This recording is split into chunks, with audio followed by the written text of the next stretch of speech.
제가 일주일간 그 허리 염좌로 고생을 좀 했잖아요. 지난주에는 그 뭐죠, 진통제 취해서 설교를 해가지고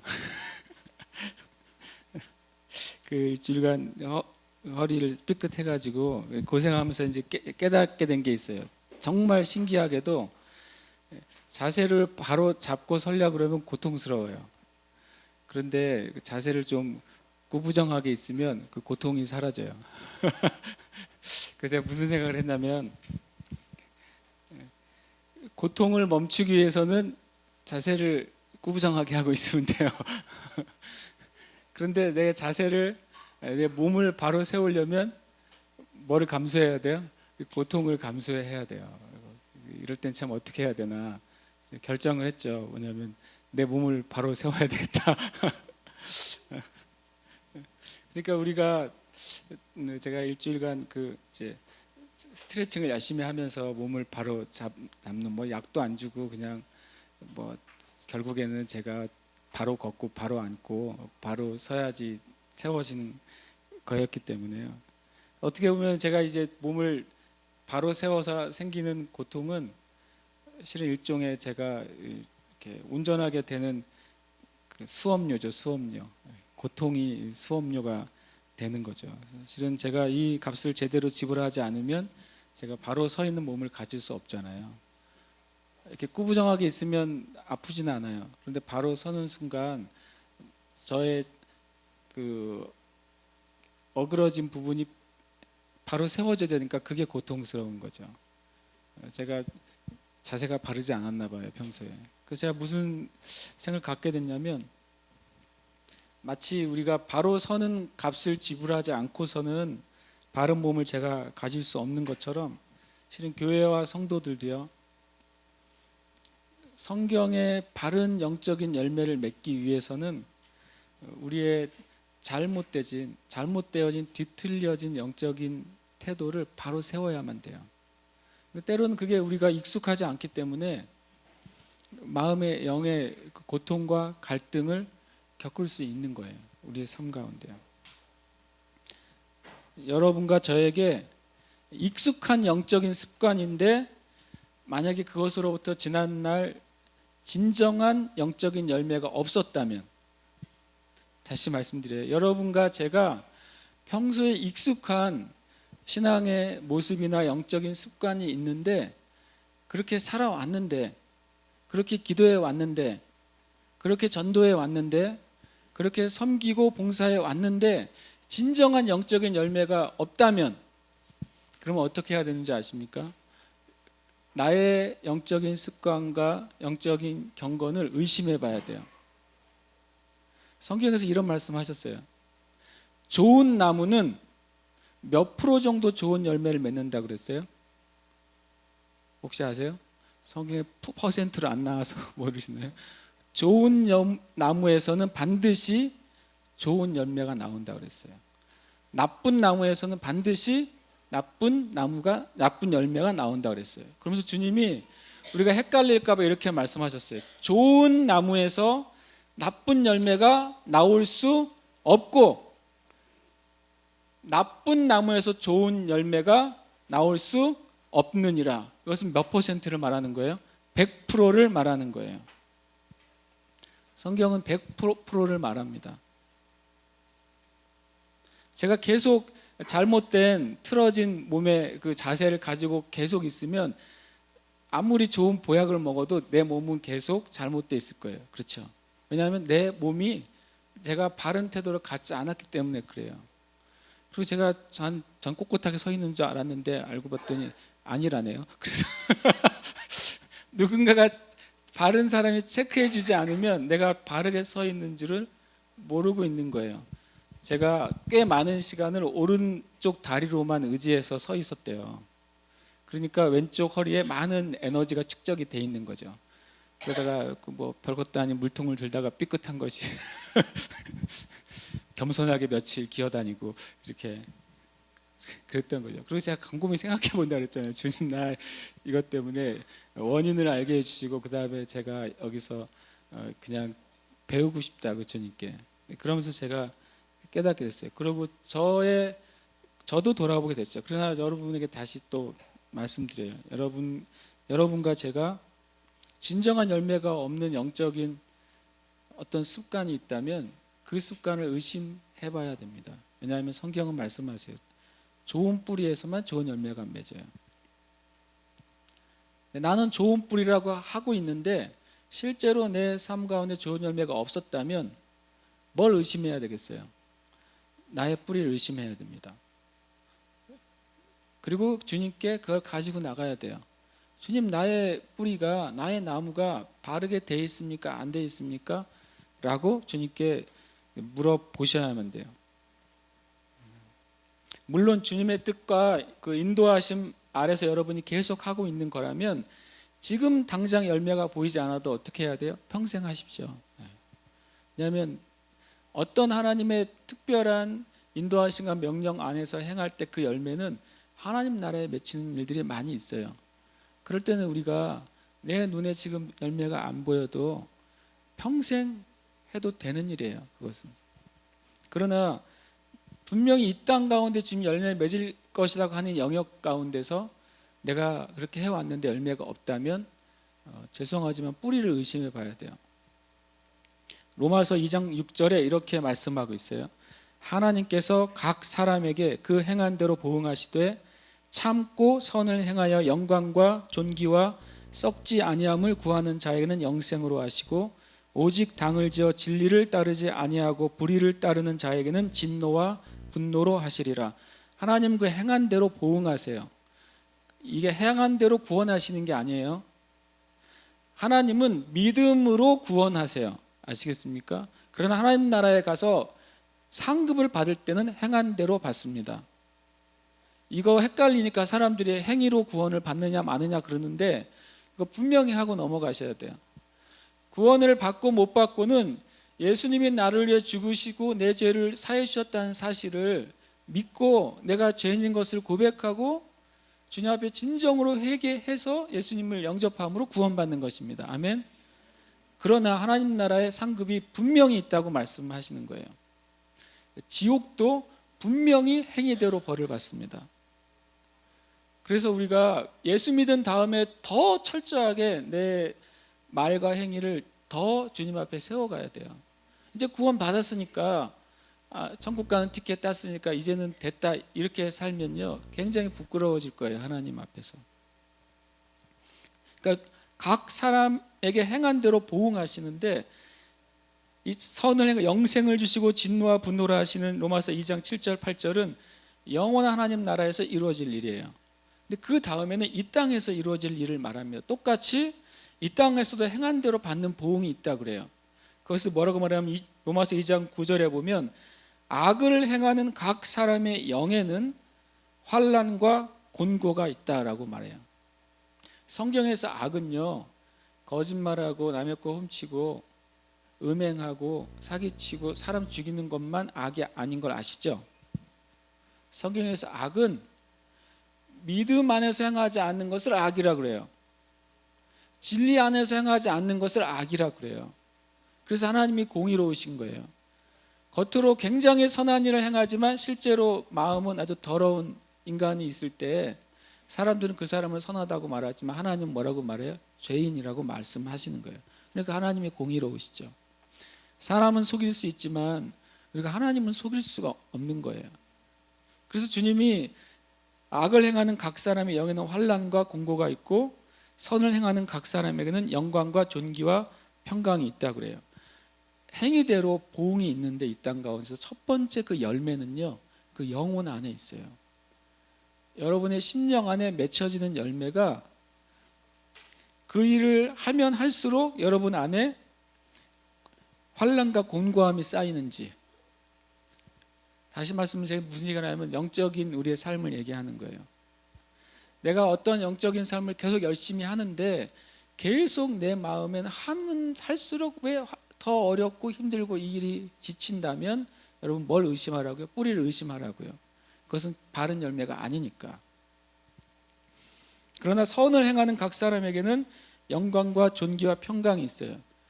내가 주님의 이름으로 행하는데 사람들이 욕을 먹어. 주님의 이름으로 행하는데 오해를 받아요. 주님의 이름으로 행하는데 괜히 핍박을 받아요. 그런데 그 일을 하면 할수록 내 심령 안엔 기쁨이 차오른다. 그 일을 하면 할수록 내 안에는 빛이 더 임한다. 그게 첫 번째 열매란 말이에요. 그럼 그 뿌리를 의심하지 마세요. 그 일을 계속하세요.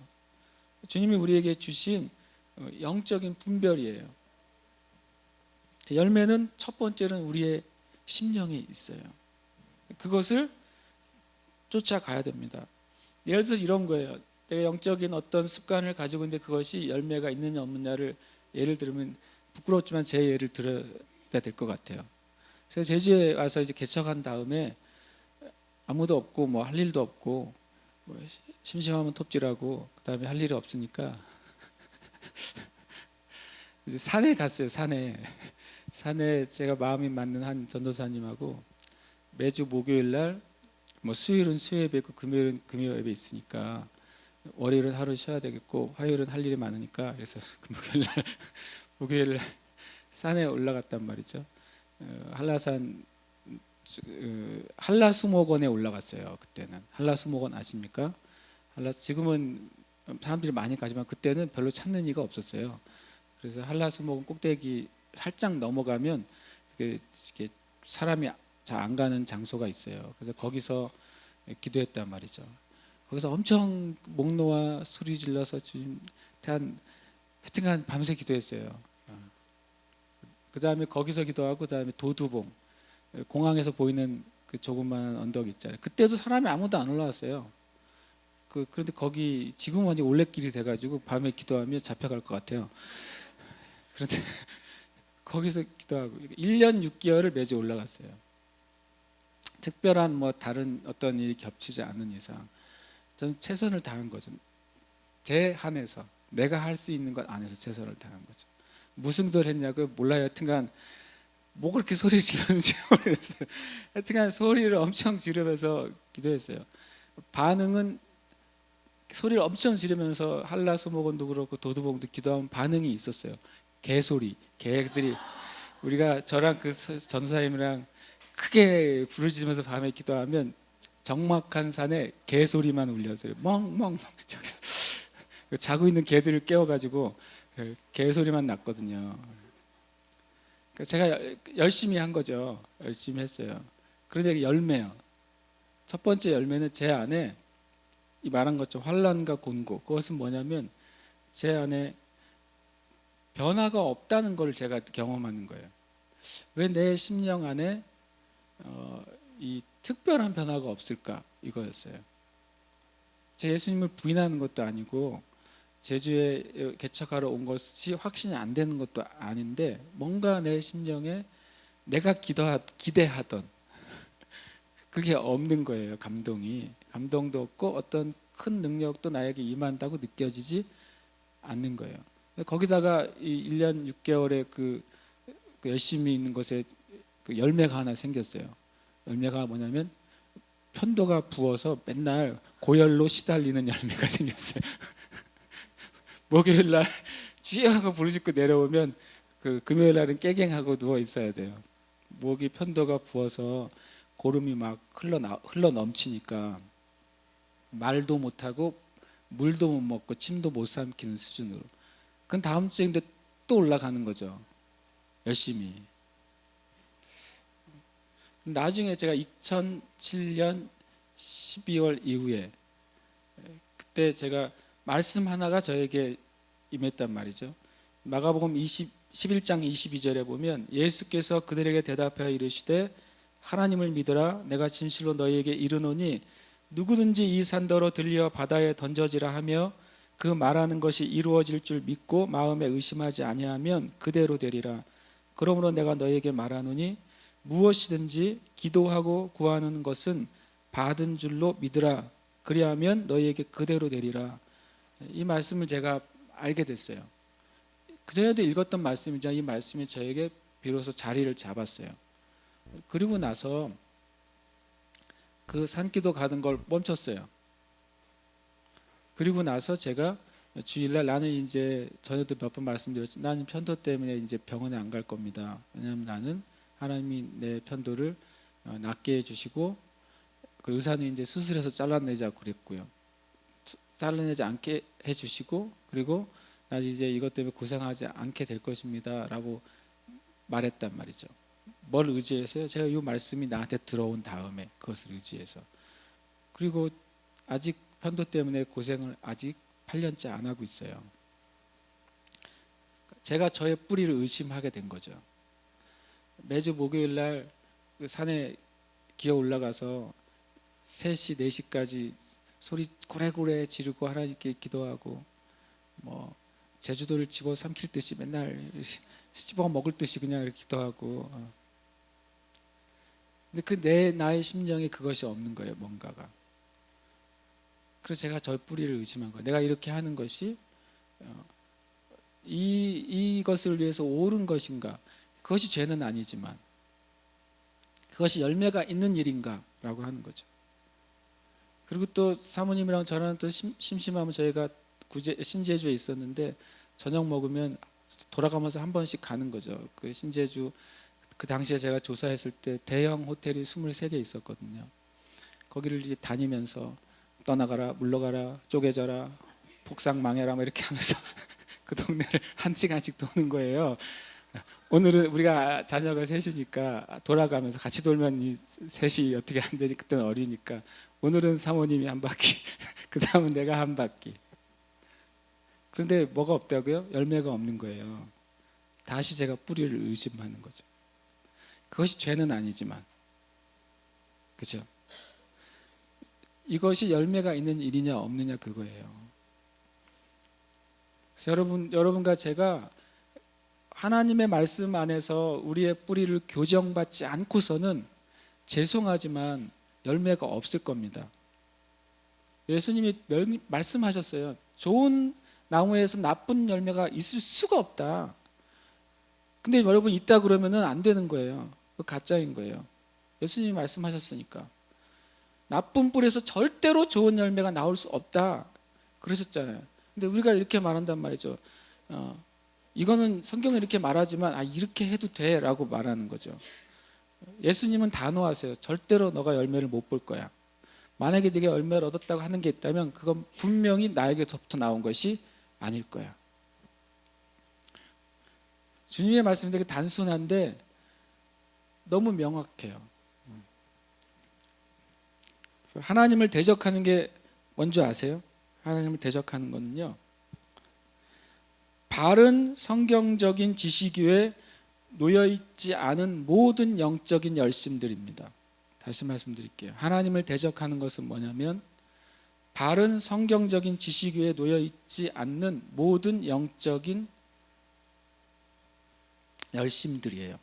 왜냐하면 예수님께서 성경에서 이렇게 말씀하세요. 로마서 10장 2절에 내가 증언하노니 그들이, 이것 유대인들을 말합니다. 하나님께 뭐가 있으나 열심이 있으나 올바른 지식을 따른 것이 아니니라. 열심은 인정해 줬어요. 열심히 하나님을 섬기는 것을 인정해 줬어요. 열심히 하나님께 기도하는 걸 인정해 줬어요. 열심히 하나님의 이름으로 구제하는 것을 인정해 줬어요. 주님이 열심을 인정해 줬습니다. 그런데 뭐라고 말하냐면 3절에 결정적이고 치명적인 얘기를 하세요. 올바른 지식을 따른 것이 아니니라 하나님의 의를 모르고 자기 의를 세우려고 힘써 하나님의 의에 복종하지 아니하였느니라.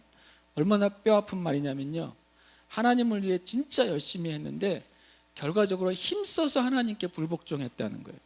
힘써서 하나님께 불순종했다는 거예요. 힘써서 하나님의 뜻과 반대로 갔다는 거예요. 저는 이 구절만큼 억울한 구절이 별로 없더라고요. 제가 괜히 억울해졌어요. 그 1년 6개월이 얼마나 억울해졌는지 아십니까? 무지하게 억울해졌단 말이에요. 왜냐하면 그때 한번 여기 고름이 나기 시작하면 심할 때는 3주 동안 누워 있었어요. 그러니까 어느 정도였는지 아시겠죠?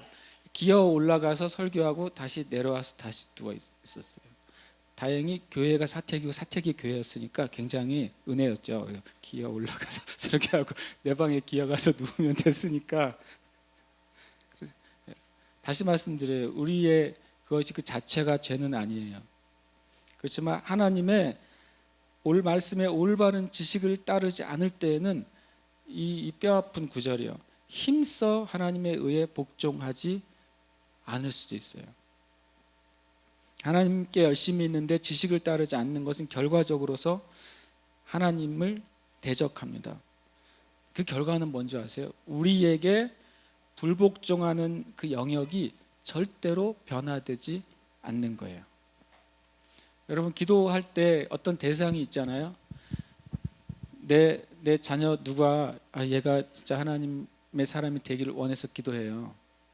그 안에 있는 하나님께 불복종하는 영역이 바뀌어지길 내가 위해서 기도하는 거잖아요.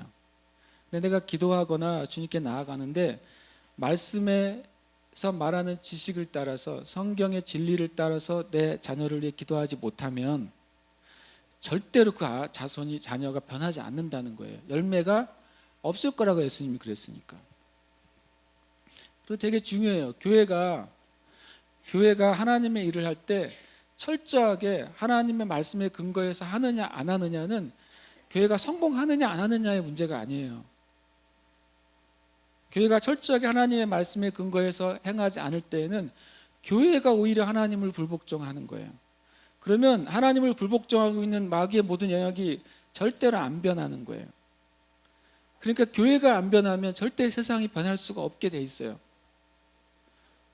왜냐하면 주님이 이렇게 말씀하셨어요. 고린도후서 10장 4절에 우리의 싸우는 무기는 육신에 속한 것이 아니요 오직 어떠한 견고한 진도 무너뜨리는 하나님의 능력이라.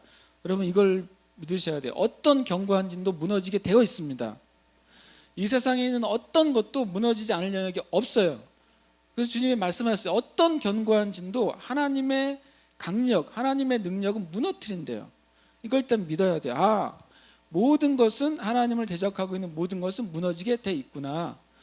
무너질 수 없는 것은 존재하지 않는구나. 이걸 믿어야 돼요. 그런데 그것이 우리에게 속한 것으로는 절대 안 무너진다는 거예요.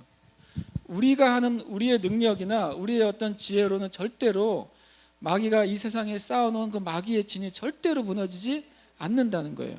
전제가 두 개죠. 모든 진은 무너지게 돼 있어요. 그러나 우리의 것으로는 무너지지 않아요.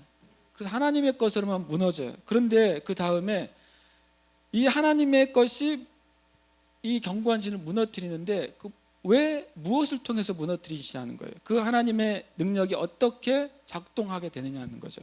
거기에 이렇게 말씀하세요. 10장 4절에 이어서 하나님의 능력이라 모든 이론을 무너뜨리며 하나님 아는 것을 대적하여 높아진 것을 다 무너뜨리고 모든 생각을 사로잡아 그리스도께 복종하게 하니 너희의 복종이 온전하게 될 때 모든 복종하지 않는 것을 벌하려고 준비하는 중에 있노라. 복종이, 예수 믿는 사람들의 복종이 그 진을 무너뜨리는 하나님의 강력이 역사하게 되는 키라는 거예요. 만약에 우리가 이 땅 제주를 위해서 기도할 때 제주 안에 있는 어떤 죄가 무너지게 해주세요 라고 기도해요. 그럼 하나님이 역사가 그것을 무너뜨리게 하실 거예요. 그렇죠? 그렇게 하나님이 역사하시도록 하는 열쇠가 뭐냐면 교회가 하나님께 복종하는 거예요. 교회가 하나님께 복종할 때 하나님은 그 복종을 받으시고 그 제주 안에 있는 그 죄를 무너뜨리시겠다는 거예요. 그럼 반대로 교회가 하나님께 온전히 그 영역에서 복종하지 못하면 하나님이 그 진을 무너뜨리지 않으십니다. 이것은 너무 중요한 문제예요. 근데 그 복종이 뭐냐면요, 복종의 내용이 뭐냐면 이렇게 돼 있어요. 모든 이론, 하나님을 아는 것을 대적하여 높아진 것, 모든 생각, 이것이 하나님의 말씀에 복종하느냐 안 하느냐예요. 여러분과 제가 가지고 있는 이론이 하나님의 말씀에 비교해 봐서 틀리면 그것을 내가 내려놓을 수 있느냐 하는 거예요. 여러분과 내가 가지고 있는 사고방식과 생각이 하나님의 말씀과 딱 비교했는데 하나님의 말씀하고 나하고 달라요. 그럼 내 거를 내려놓을 수 있냐는 거예요. 내가 10년, 20년, 30년 된 영적인 나의 습관이 있는데 하나님의 말씀이 그것이 아니야 라고 하는 걸 내가 알았어요. 그런데 선택은 누가 해요? 내가 하는 것이죠. 난 계속 그렇게 할 수도 있고 하나님의 말씀이 이렇게 써 있으니까 내 것을 포기할 수도 있고, 그것은 여러분과 저의 선택이에요. 그런데 반드시 무엇이 증명할 것이냐면 그 열매가 증명할 것입니다. 여러분 이것은 좀 잘 들으셔야 되는데요.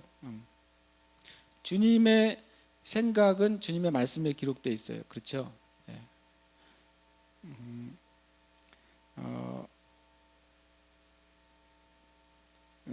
예를 들어서 하나님의 기도할 때 우리가 음성을 듣거나 감동을 받는데 그것이 하나님의 말씀에 비추어서 다르면 그건 무조건 주님께로부터 온 것이 아닙니다.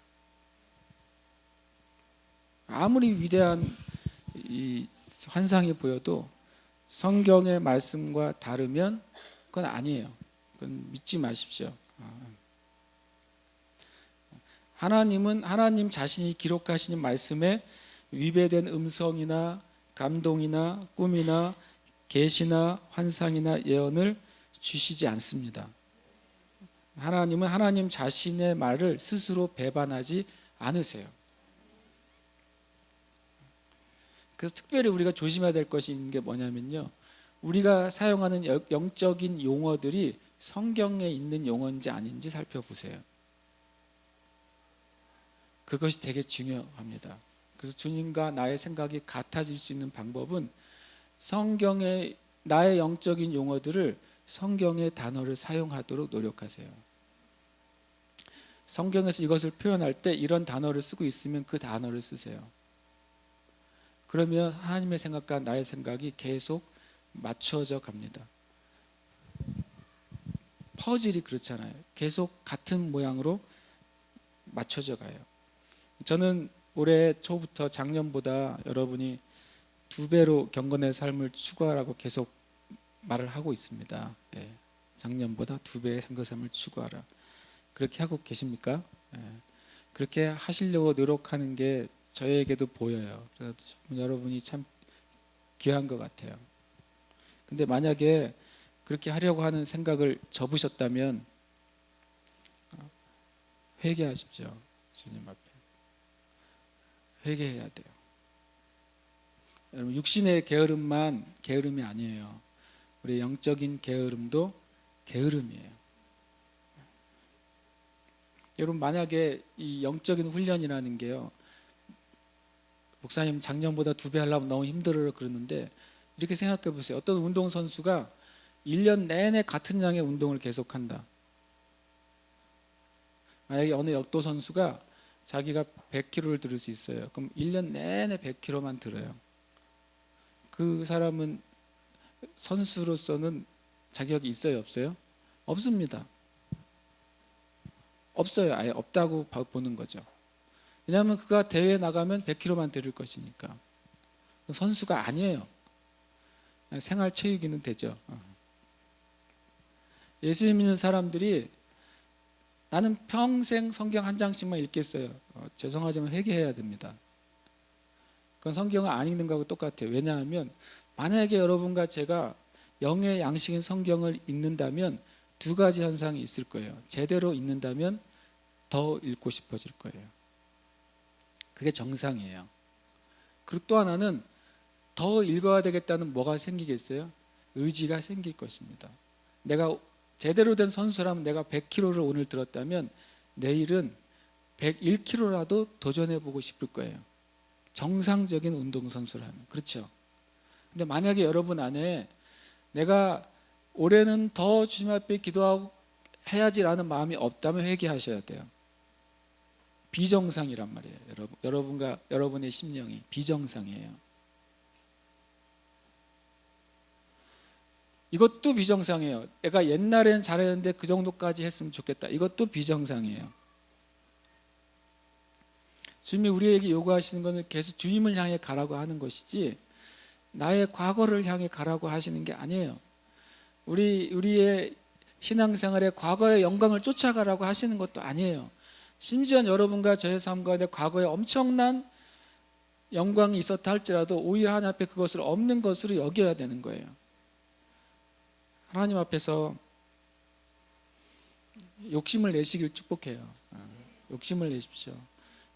죄의 욕심이 아니라 하나님 더 닮아가고 싶고 예수님을 따라가고 싶은 욕심을 내시기를 축복합니다.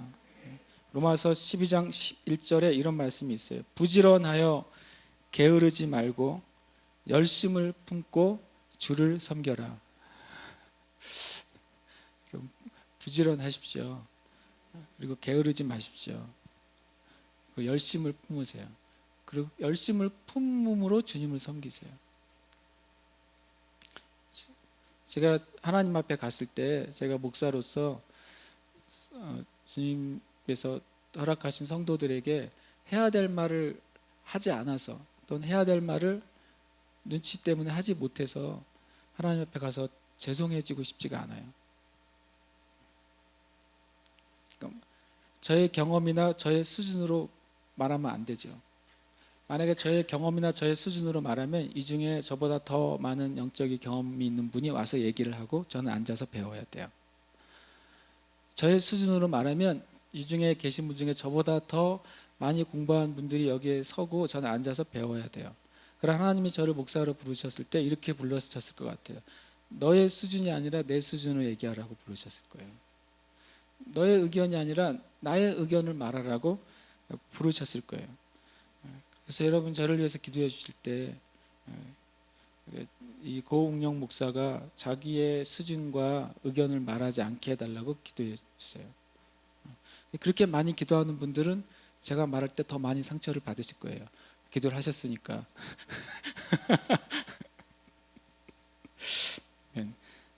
이 설교는 언제 시작하나 그러시겠죠? 오늘 내용은 본문은 길지만 너무 명확하기 때문에 그래요. 이게 설교 내용 중에 포함돼요. 12절에 보면 이때 예수께서 기도하러 산으로 가사 밤이 새도록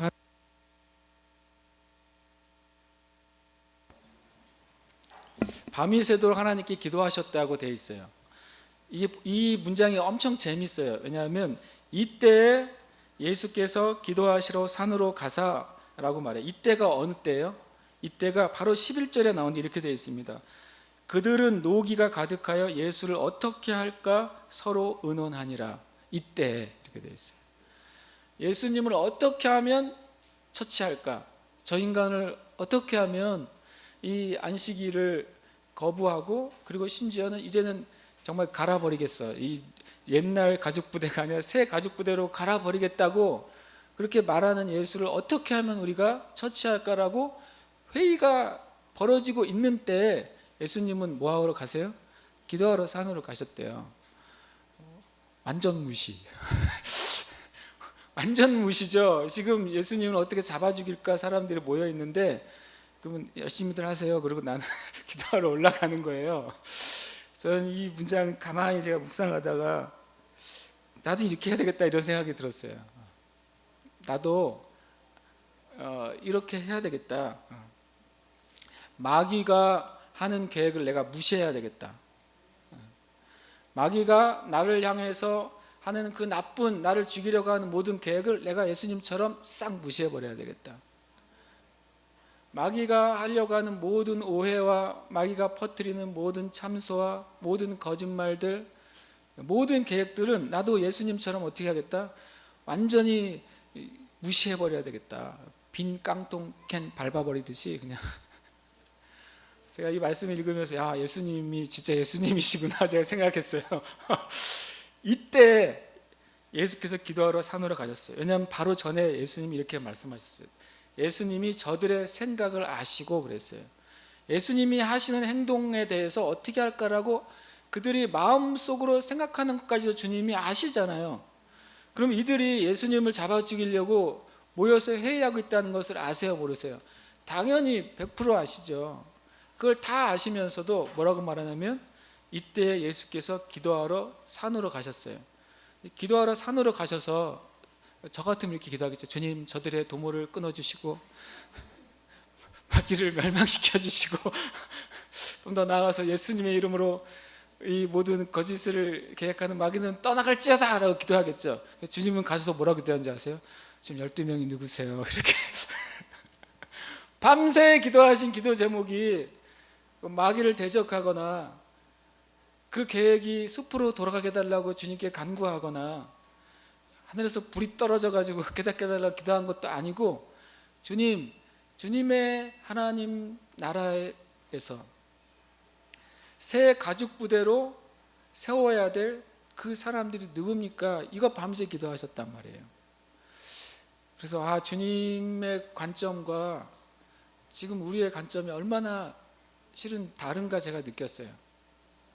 여러분 어떠세요? 여러분이 지금 심각한 문제가 생겼어요. 그래서 도저히 산에 가서 기도하지 않으면 안 될 상황이 벌어졌어요. 엄청 이 마귀가 나와 내 가족과 또 우리 교회를 향해서 만약에 엄청나게 나쁜 짓을 준비하려고 하고 있다는 걸 내가 느껴요. 우리가 어떻게 기도하면 되겠어요? 일단 제가 카톡으로 전체 소집령을 소집해서 오늘은 밤을 새지 않으면 안 되겠습니다. 몇 명이 오시겠죠. 그럼 밤새 제가 이 문제를 가지고 기도해야 될까요? 이 말씀 한 절이 있는데 제가 이렇게 결정을 했어요. 나도 예수님처럼 해야지. 왜냐하면 뭐가 전제가 되었냐면 마귀의 도모가 예수님을 손댈 수 없는 것을 예수님이 아시는 거예요.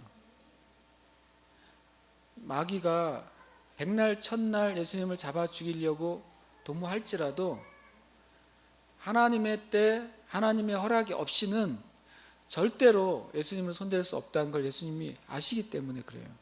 여러분과 제가 믿음 안에서 기도하려면 그렇게 하셔야 돼요. 하나님께서 우리와 마귀의 관계를 어떻게 설정해 놨는지, 하나님께서 이 세상과 우리의 관계를 어떻게 설정해 놓으셨는지를 우리가 알면 그것 가지고 씨름은 안 할 거 아니에요. 그것 가지고 내가 머리를 싸매고 눕지는 않을 거 아니에요. 왜냐하면 그것은 일단 하나님에게 맡겨 있는데 내가 뭐라 손을 대겠어요. 그렇죠? 여러분, 우리가 에너지를 아끼십시다. 에너지를 아껴서 주님께 나갑시다. 그래서 예수님께서는요, 마귀의 계획은 무시하셨고 오히려 예수님은 하나님이 뭘 하기를 원하시는지에만 관심을 가지셨어요. 그 일을 모르신 게 아니에요. 그 사실을 부정하신 게 아니에요. 그것을 아시지만 하나님이 뭘 중요하게 여기시는지에서 관심을 가졌어요. 하나님의 관심이 어디에 있었냐면 이제 주님께서 새 가죽 부대를 만드시는 데 관심이 있는 걸 알았어요. 지난주에는 안식일에 대해서 주님이 새 가죽 부대를 선포하셨단 말이에요. 이제는 주님의 몸된 교회의 새로운 권위에 대해서 주님께서 선포하시길 원하셨어요. 그전에는 누가 하나님의 집의 권위자였습니까? 사두개인들이 권위자였어요. 사독계열의 사두개인들, 제사장 지파들이 권위자였어요. 그럼 말씀에 대해서 누가 권위자였어요? 율법사들이 권위자였어요. 그들의 말씀을 필사하고 말씀을 해석하고 말씀을 가르쳤어요. 하나님의 집이라고 했던 이 구약의 집안에 그들이 권위자였어요. 근데 주님은 이제 새 가죽 부대를 만드시겠다고 선포하셨습니다. 이제는 주님께서 뭘 바꾸신 건지 아세요? 이 본문은 이제는 하나님의 집에 하나님의 새로운 가죽 부대의 권위를 바꾸셨어요. 이 12명이 제사장 지파가 아니에요. 12명이 율법학자가 아니에요. 12명이 사두개인도 아니고 바리새인도 아니에요. 12명에 대해서 나중에 오순절 성령님 임하셨을 때 사람들이 이 120명 전체를 뭐라고 말하는지, 저들은 갈릴리 사람인데 라고 말을 해요. 저들은 갈릴리 사람인데 저들이 술에 취했나 보다 라고 말하는 거죠. 갈릴리 사람이 무슨 의미죠? 되게 낮춰 부르는 말인 거예요. 하나님이 그 갈릴리 사람 12명 세우신 것입니다. 그리고 그것을 주님이 내가 세울 내 집의 권위자라고 세워놓으셨어요. 주님이 가죽 부대를 바꿔놓으셨어요. 권위를 바꿔놓으셨습니다. 이것이 오늘 본문이에요. 예수님에게는요, 예수님이 오해를 받거나 욕을 먹거나 심지어 자기를 죽이려고 하는 데는 관심이 없었어요. 예수님에게는 하나님이 새롭게 부으실 포도주와 그 포도주가 담길 수 있는 새 가죽 부대에만 관심이 있었어요. 누가 이 새로 부어진 그 포도주를 보호할 수 있는가? 누가 새롭게 주신 하나님의 말씀을 권위 있게 그것을 지켜내고 가르치고 드러낼 수 있는가? 주님께서 하나님 앞에 가셔서 주님의 뜻을 구하신 거예요. 그리고 13절에 밝음에 그 제자들을 부르사 그 중에서 12를 택하여 사도라고 부르셨어요. 사람들이 12명을 사도라고 부르기 전에, 오순절날이 오기 전에, 그들이 성령으로 충만함을 받기 전에, 심지어는 예수님의 말씀을 이해하기도 전에 예수님께서 그들 12명을 택하셨고 그들을 사도라고 부르셨어요. 하나님께서는 모세를 통해서 아론과 레위 지파를 택하셨잖아요. 그래서 이스라엘 백성이 언약 공동체, 말씀의 공동체, 예배의 공동체로 하나님의 집을 세우셨어요. 근데 이제는 하나님께서 예수님을 통해서 12 사도를 세우시고 예수님의 몸된 교회를 세우신 거예요. 선언은 뒤에 하셨지만 주님이 이때 쉽게 말하면 작업을 끝내셨어요. 주님이 안식일에 대한 새로운 선포를 하셨고 이제는 하나님의 새로운 가죽 부대의 권위자들을 선포하신 거예요. 그것이 12명입니다. 여러분이 12명의 이름을 잘 보셔야 돼요. 세상에서 가장 유명한 이름이에요. 영원토록 존재하는 이름이에요. 이 이름이요. 이 이름이 얼마나 놀랍냐면 요한계시록 21장에 보면 하늘에서 내려온 새 예루살렘이 있는데 그 문들의 이름은 12지파의 이름이에요. 아시죠? 12문은 12지파의 이름인데 그 성곽의 이름은 12사도의 이름이에요. 유대인에게서 시작된 하나님의 진리가 이제는 12사도들에 의해서 집이 지어진 거예요. 그리고 보좌에 어린 양 예수님 계신 거예요. 계시록에 나오는 그 하나님 나라의 그림이 굉장히 재미있어요. 그러니까 이 12명의 이름은요 제일 유명한 이름이고 나중에 우리가 하나님 나라에서 만날 때 오늘은 베드로 성곽 앞에서 만납시다 이러는데 농담이고요. 어쨌든 성경은 그렇게 나와요.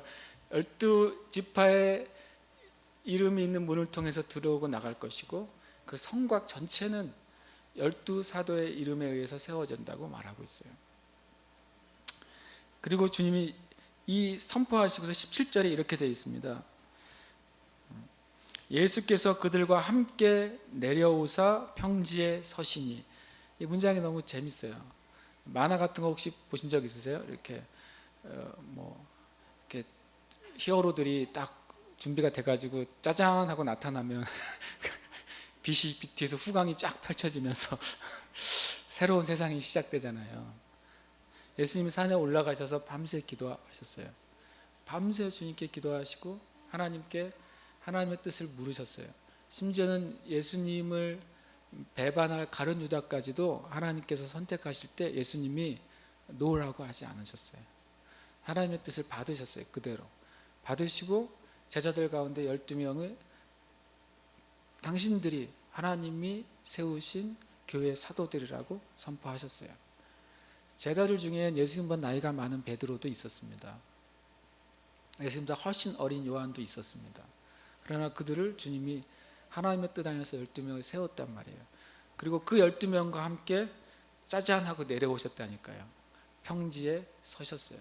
하나님께 받은 것을 가지고 이 땅에 가지고 서신 거예요. 이날은 새로운 날이 시작됐어요. 하나님의 교회에 새로운 권위가 세워진 거예요. 그리고 그때 4명의 4부류의 사람이 있는 것을 말씀하세요. 17절에 보면 예수께서 그들과 함께 내려오사 평지에 서시니, 먼저 예수님이 계십니다. 그리고 그들인 12사도가 있습니다. 그 다음에 그 제자의 많은 무리와, 그래서 많은 제자들의 무리가 있습니다. 그 다음에 예수의 말씀도 듣고 병고침을 받으려고 유대 사방과 예루살렘과 두로와 시돈의 해안으로부터 온 많은 백성도 있더라. 4부류가 있어요. 예수님이 계시고 12사도가 있고 많은 제자들이 있고 예수님이 필요해서 온 수많은 군중들이 있습니다. 그 다음에 18절에 보면 더러운 귀신에게 고난받는 자들도 고침을 받은지라. 온 무리가 예수를 만지려고 힘쓰니 이는 능력이 예수께로부터 나와서 모든 사람을 낫게 함이로라. 주님이 사도들과 서 있었을 때 사람들이 몰려왔고 놀라운 일이 벌어진 거예요. 왜냐하면 주님이 서 계시고 사도들이 서 있는데 몰려온 사람들 앞에서 어떤 일이 벌어지냐면 마귀가 떠나가기 시작했고, 마귀가 잡고 있었던 어떤 종류의 장애가 있었다면 장애도 해결되고, 마귀로 말미암아 생긴 질병이 있었다면 질병도 해결되고, 사람들이 많은 고통 가운데 있었다면 그들이 고침을 받기 시작한 거예요. 왜냐하면 예수님으로부터 어떤 놀라운 능력이 흘러나와서 사람들을 치유했다고 19절에 말씀하고 있어요. 여러분, 진정한 하나님의 새 가죽 부대, 예수님의 몸된 교회의 모델이에요. 첫날이라고 그랬잖아요. 사도들과 함께 처음으로 서신 날 주님 뭔가를 보여주셨는데, 그것은 뭐냐면 예수님으로부터 하나님의 예수님의 바른 몸된 교회가 세워졌을 때 어떤 일이 벌어질지를 주님이 보여주시는 거예요. 예수님으로부터 능력이 흘러나갔어요. 흘러나가서 그 함께 있던 사람들의 안에 있는 것들이 해결되기 시작했어요. 기름 부음으로 말미암는 예수님의 사역을 보여주시는 거예요. 이때 안수하셨다고 말씀하시지 않습니다.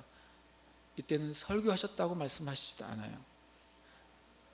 이때는 꾸짖으셨다고 말씀하시지도 않아요. 그런데 이 일이 벌어졌어요. 그리고 20절에 보면 이렇게 말씀하세요. 예수께서 눈을 들어 누구에게 말씀하세요? 누구에게요? 제자들을 보시고 이르시되. 여러분, 6장 이후인 뒤에 있는 구절은 누구에게 하신 말씀이에요? 제자들에게 하신 말씀이에요. 주님이 주님의 집을 세우셨단 말이에요. 지금 주님이 사도들의 머리가 되시고, 주님이 세우신 새로운 교회 권위자들을 세우시고, 그 제자들과 군중들이 있어요.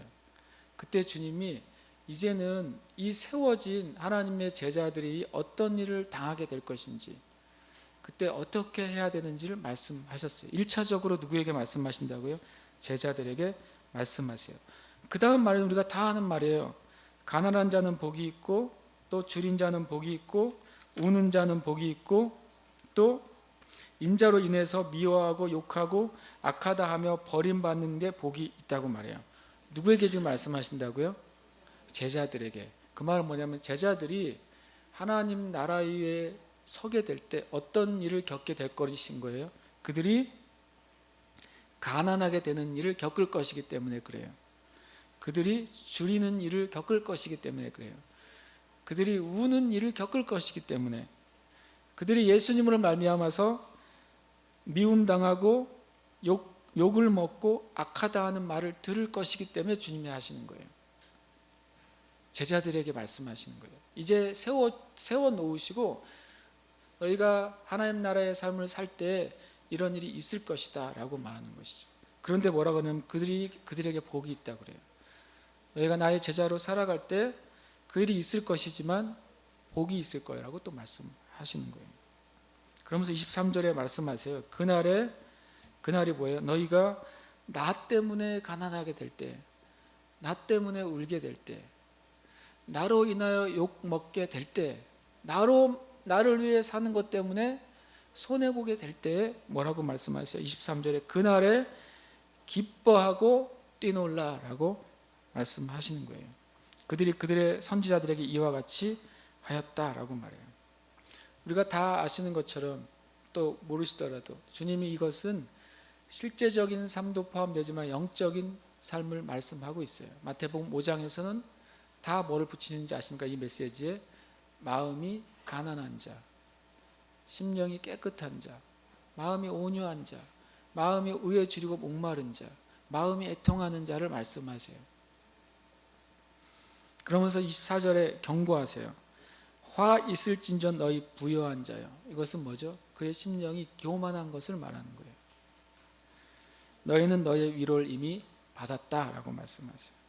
화 있을진전 너희 지금 배부른 자, 그냥 나의 상황과 삶과 육적인 것에 만족하면서 주님, 저는 주님이 더 이상 필요 없습니다, 이 정도면 족합니다 하고 말하는 것이죠.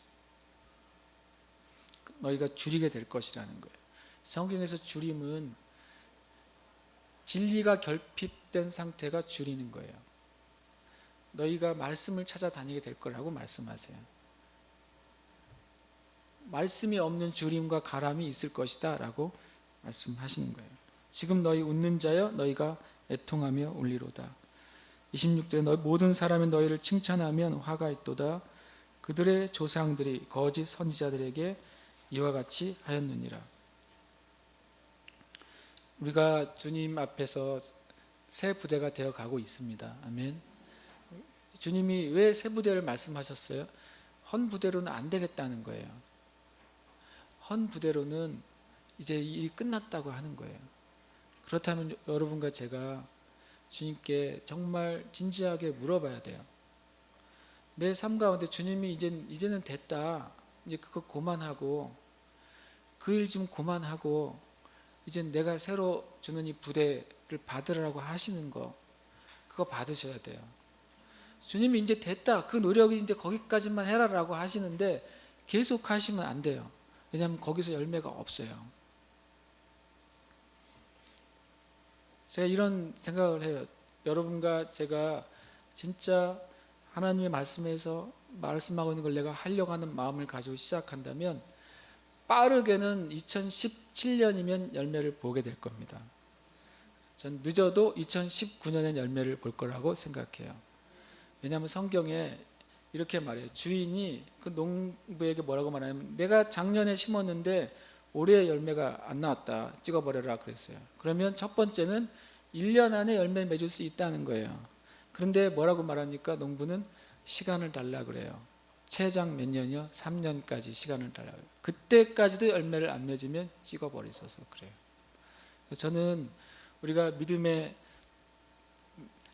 바른 지식 위에서 하는 경건의 삶, 바른 지식을 하는 영적인 그 습관은 짧게는 1년 안에 반드시 역사가 나타나는 것을 저는 봅니다. 역사가 나타날 것입니다. 그리고 길게는 3년 안에 역사가 나타날 거예요. 여러분과 제가 이 교회가 계속해서 주님이 제시하시는 새 부대로 바뀌어 간다면 그것을 우리가 보게 될 겁니다. 그래서 우리가 자신을 주님 앞에 비추어 봐야 돼요. 그게 용기 있는 것입니다. 하나님 앞에 나의 비뚤어진 부분이 무엇인지, 하나님의 말씀하고 나하고 일치하지 않는 것이 무엇인지 그거를 보는 것이 용기예요. 여러분 용기를 내시기를 축복해요. 그래서 내 몸을 바르게 하는 그 고통을 치루시기를 축복해요. 그래서 우리가 강하게 될 것입니다. 여러분이 스스로 주님 앞에서 말씀하셔야 돼요. 주님, 나는 주님의 말씀 안에서 강하게 될 것입니다. 저는 더 사랑하는 자가 될 것입니다. 그리고 저는 더 형통한 자가 될 것입니다. 더 승리하는 자가 될 것입니다. 저는 더 열매 맺는 자가 될 것입니다. 열매를 우리는 맺어야 돼요. 성경은 말이에요. 열매 맺기 위해서 너희를 불렀다고 그랬어요. 나무가 자라기 위해서만 부르지 않았어요. 우리가 열매 맺기 위해서 내가 너희를 불렀다고 그랬어요. 그럼 우리는 열매를 맺어야 돼요. 여러분 우리가 주님 앞에 기도하십시다. 우리가 그냥 기도할 때 나도 예수님처럼 하겠습니다. 이렇게 기도하세요. 나도 더 이상 이 세상과 마귀가 나에게 해주는 것에 내가 더 이상 그것에 반응하는 에너지를 쓰지 않고 하나님이 관심을 가지는 것에 내가 관심을 갖겠습니다. 예수님이 그러셨던 것처럼 예수님은 예수님께 맡겨진 일에 성공하셨잖아요. 세상이 말하는 성공이 아니라 예수님에 맡겨진 그 사명에 성공하셨어요. 그리고 열매를 맺히셨어요. 우리도 그렇게 해야 됩니다. 우리 교회도 그렇게 해야 돼요. 우리가 주님 앞에 이 시간 기도할 때 하나님, 제가 예수님처럼 하고 싶습니다. 예수님처럼 기도하고 싶습니다. 예수님처럼 하나님의 관심에 저도 관심을 갖고 싶습니다. 주님, 저의 이 삶의 그릇 가운데 주님 헌 가죽 부대와 같은 것은 제가 이제는 주님 벗어버리기를 원합니다. 계속 몸에 나쁜 습관을 가지고 계속 살아가면 그 나쁜 습관의 열매를 내 몸이 맺히지 않겠습니까? 계속 몸에 나쁜 음식을 계속 먹으면서 살아가면 내 몸에 병이 생기지 않겠습니까?